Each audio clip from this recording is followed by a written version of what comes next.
Hi everyone, it's time to talk about our last unit in Art Foundations, and that is talking about photography.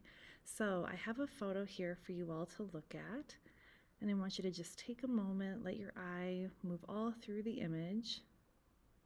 Pay attention to see what are you noticing, where does your eye come back to again and again in this photograph. Are there any areas or particular things that stick out to you as drawing visual attention?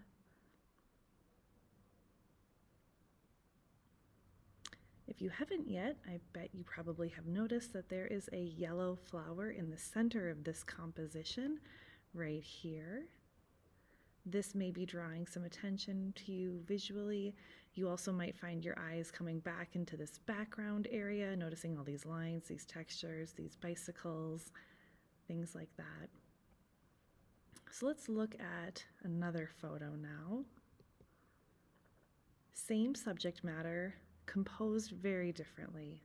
So take a moment to look at this photo and notice, where does your eye move to? Where does your eye kind of land again and again in this photograph? I would assume your eye is probably coming back to that yellow flower again and again, probably more easily even than it did in this photograph. So let's look at another photograph now. I am assuming this one, our eye comes back to that yellow flower even more. That yellow flower is really becoming something that draws our attention to our eye more and more each time we kind of look at a new photograph. One thing I'd invite you to consider in this one is, why does the yellow flower seem so much more prominent in this photograph? What is the difference between this photo and this one? They're almost identical, very similar photos. But there's one main difference.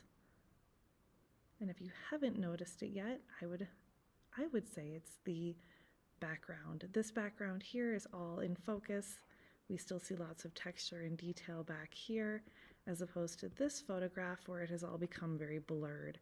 When things are blurry, our eyes tend to kind of glaze over those areas and we don't come back to look at those as much, so our eye is able to come back to this area again and again. Let's look at one final photo. Now this one, it's really obvious that yellow flower is what our photographer really wants us to focus on in this composition. One of the things that I really love about art classes and art in general is that when you talk about a photograph like this photo, or this one, or this one, you can make an argument for any of these three photos why they are successful, why they're a strong photograph.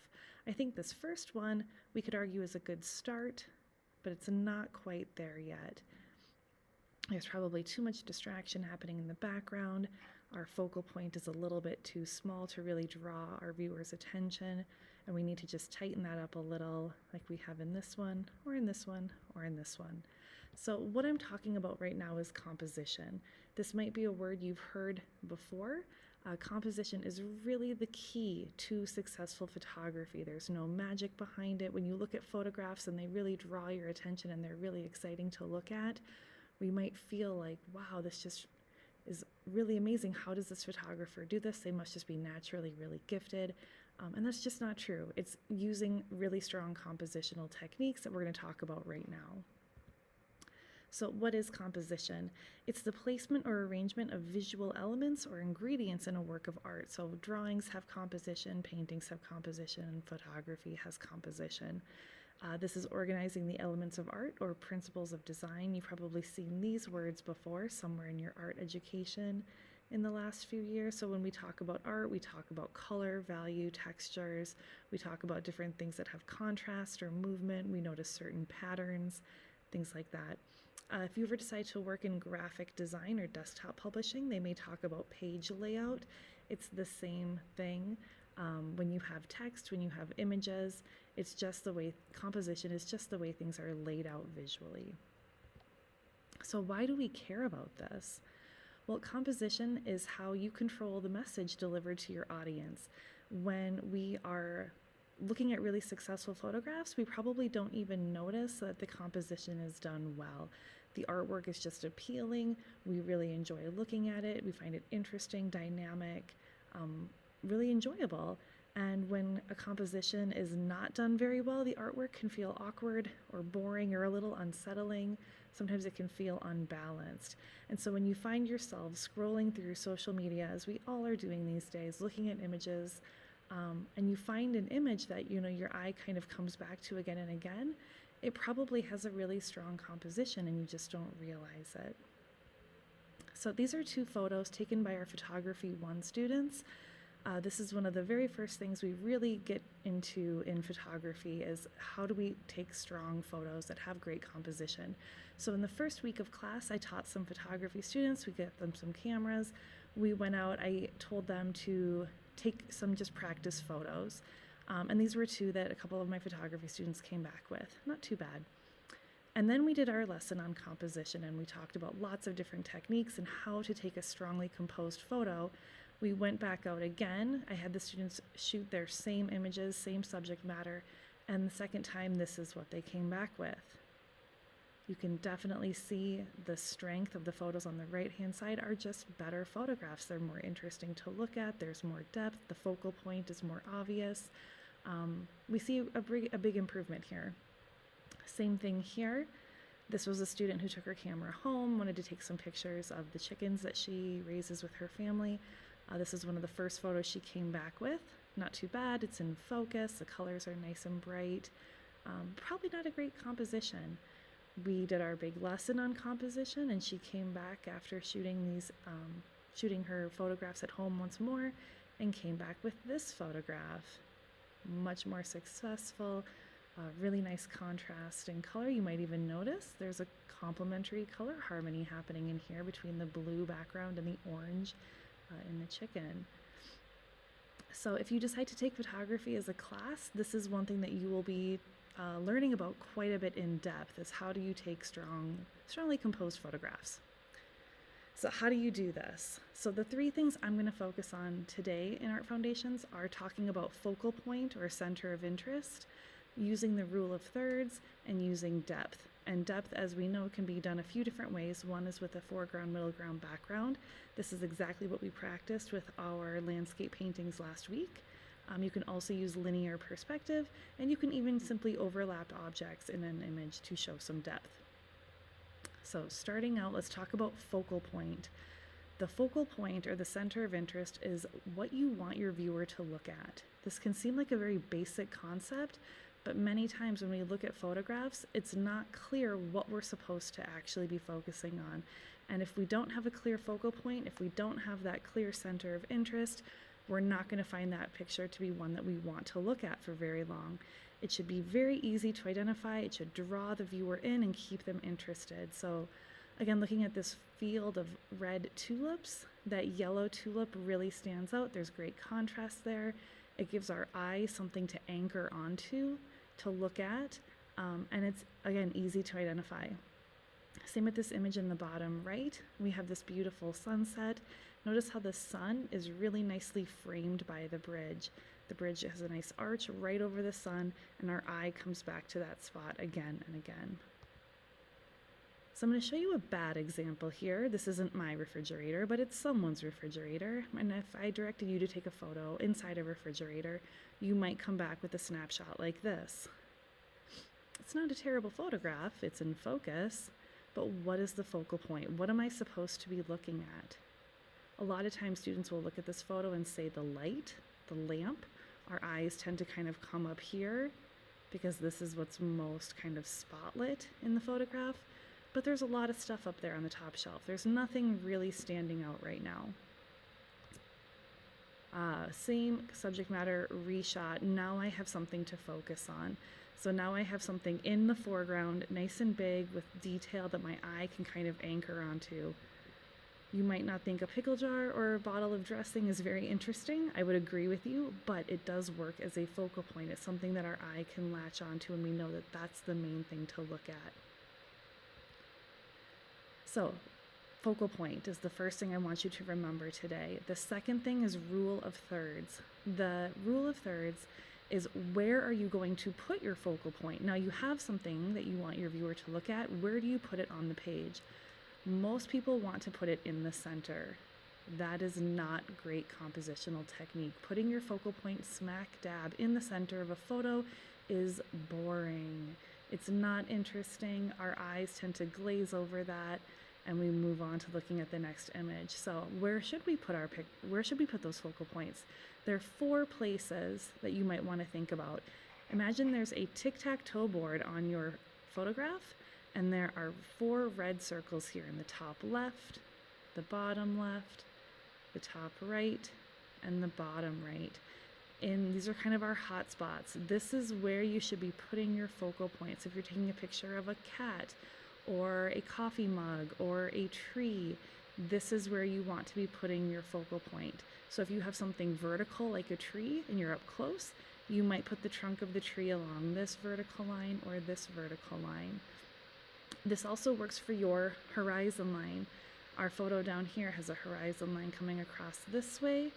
We're not going to put that horizon line in the middle. We're going to put it down on the lower third. I have a tree right here that kind of draws our eye, and I'm going to put that tree, again, in that lower right spot to give us a more dynamic and interesting composition. So let's see a bad example. Here's our bad example. It's not a bad photograph. Again, the colors are interesting, it's in focus, it's just really dull. It's right in the center, the horizon line is in the center, the focal point is in the center. We can do better than this.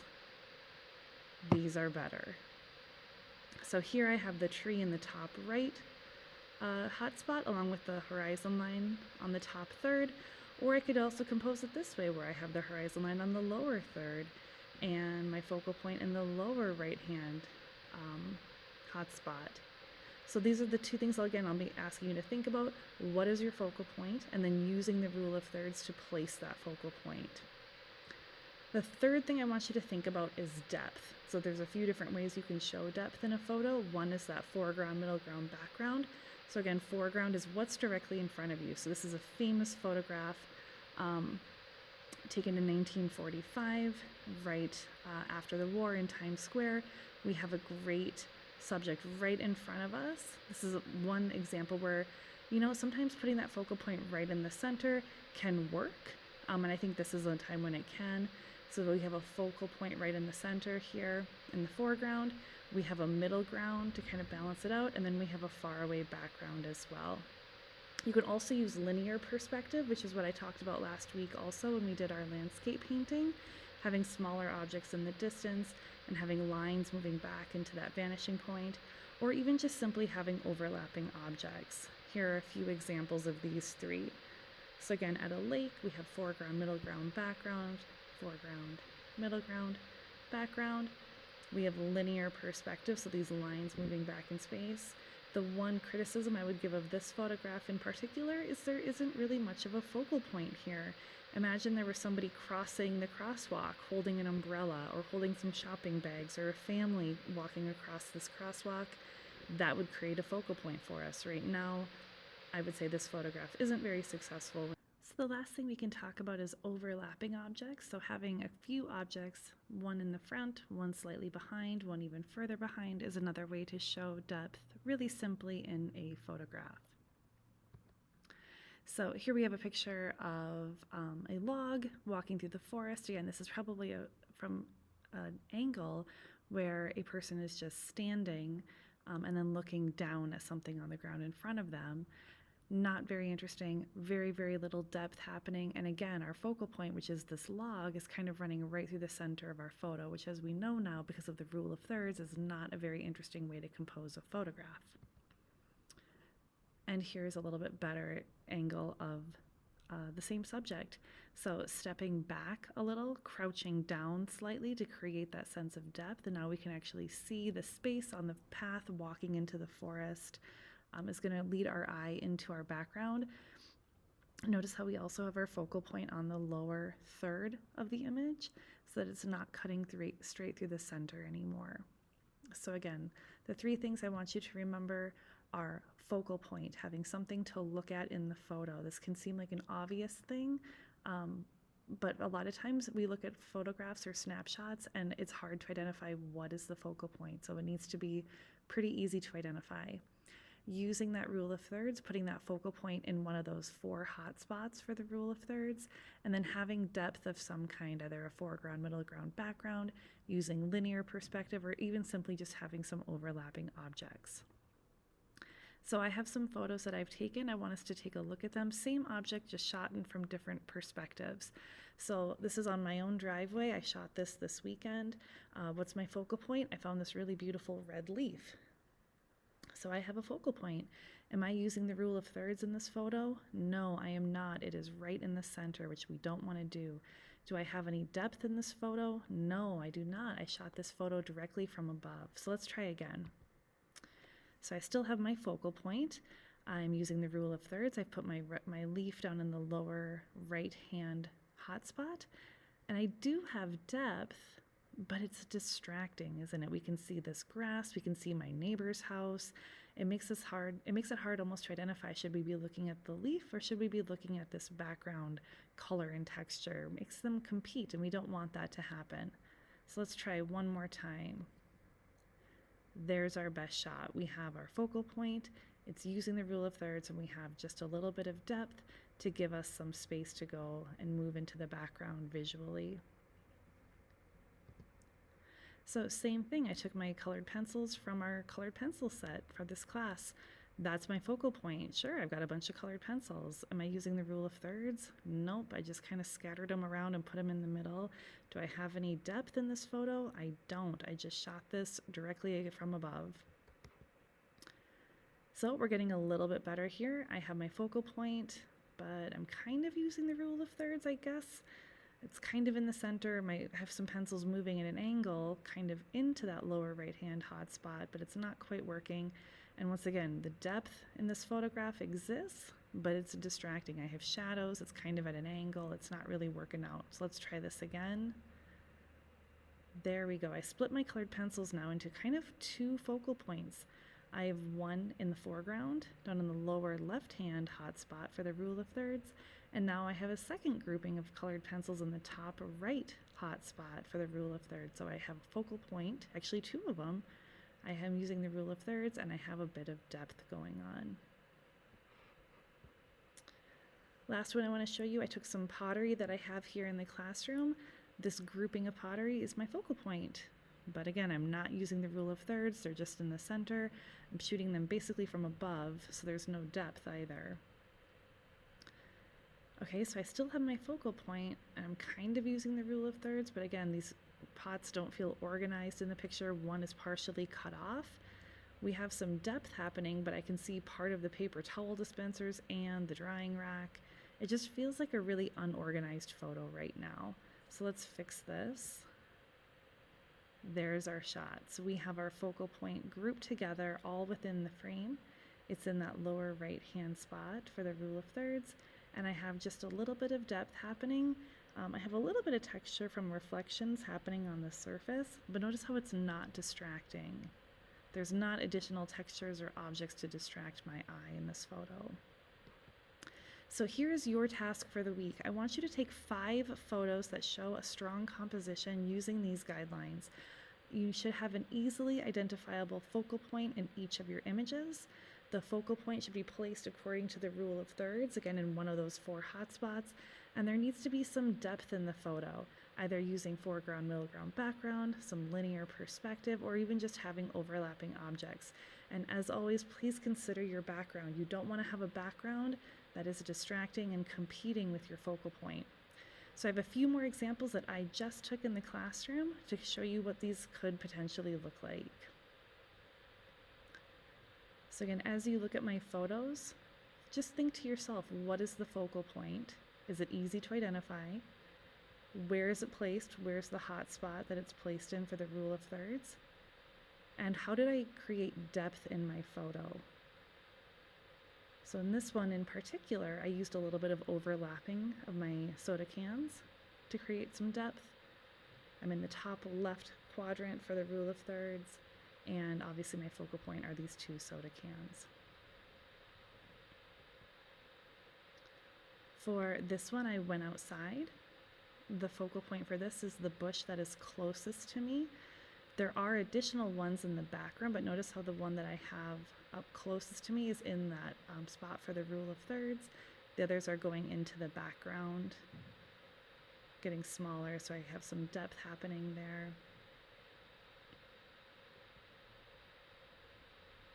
Here's another photo that I took outside. I found this little bit of bark that I thought was kind of a cool texture, and then I found this like manhole cover that I put it on top of. I just thought this was a nice contrast of textures. Again, I held my camera low to the ground so I have some depth happening, but you don't have anything distracting happening in my background. I placed that focal point in the lower right corner for the rule of thirds. And again, the focal point is obvious. The colors are similar, but that shadow helps identify the focal point, plus the texture, and that object is just a little bit differently shaped than everything else in the photo. This is a stack of sketchbooks I had in the classroom. I took an orange post-it note to use as my focal point. Imagine if that orange post-it note weren't there, I wouldn't have a focal point in this picture, so I needed to put something in there to have a focal point. Again, it's placed according to the rule of thirds in the top left corner. I have a little bit of depth happening. I purposely put my sketchbooks at an angle so that they would go back in space. And then my final photo, I used my keys for school. I purposely chose those because I have a little trinket on there that my son made for me. I thought it was kind of a nice way to compose my keys, I suppose. But again, I have these beautiful vertical lines that are leading our eye down. This is kind of a different way of creating depth. Instead of going back in space, we're actually kind of going down into space. But I have my keys in that lower right-hand quadrant for the rule of thirds, and they're definitely an obvious focal point in this photograph. So you'll be uploading your 5 best photos into Canvas when you're done. My tips for you are take lots of photos and then choose the best one. You can edit your photos if you need to, like cropping or changing colors if you'd like. Use natural light as much as possible. That's going to give you the best photos. And as always, be mindful of that background. Don't let it distract from your focal point. Thanks everyone, and enjoy taking your photographs.